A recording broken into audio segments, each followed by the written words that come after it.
Carbon sequestration in soil means taking carbon dioxide from the atmosphere and putting it in the soil as humus or as secondary carbonates.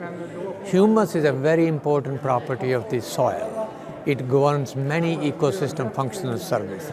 So in addition to removing CO2 from the atmosphere, it also improves productivity, it increases use efficiency of inputs, it improves the environment. So carbon sequestration in soil is a very important, very cost-effective and a natural process. For example, in comparison with the geologic sequestration, which is more expensive and it's not a natural process. Soil carbon sequestration has many co-benefits: food security, nutritional security, biodiversity. These are all very important part of soil carbon sequestration. It should be encouraged.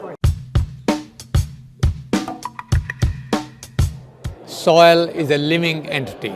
Soil is a storehouse of lot of germplasm, especially microbial organisms. The fungus, the protozoa, the actinomycetes, these are very important to recycling biomass carbon into humus and stabilizing it.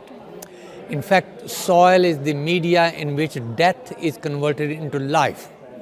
And this is the life with this microorganism. They convert the dead material into humus, which is absorbed by plants as micronutrients and nutrients are released, and that creates a new life cycle altogether.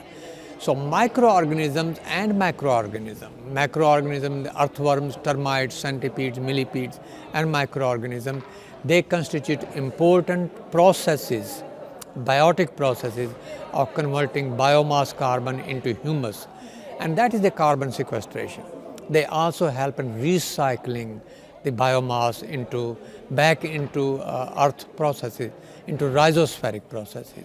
So microbial processes, soil biodiversity maintenance is very critical to soil quality and ecosystem functions and services.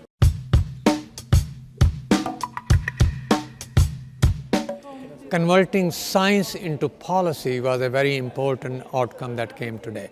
How do you translate scientific knowledge into action? Education, payment for ecosystem services, determining true societal value of carbon, and making soil science on the political agenda, like in the European Parliament. These are some of the new things that are very important that came out today.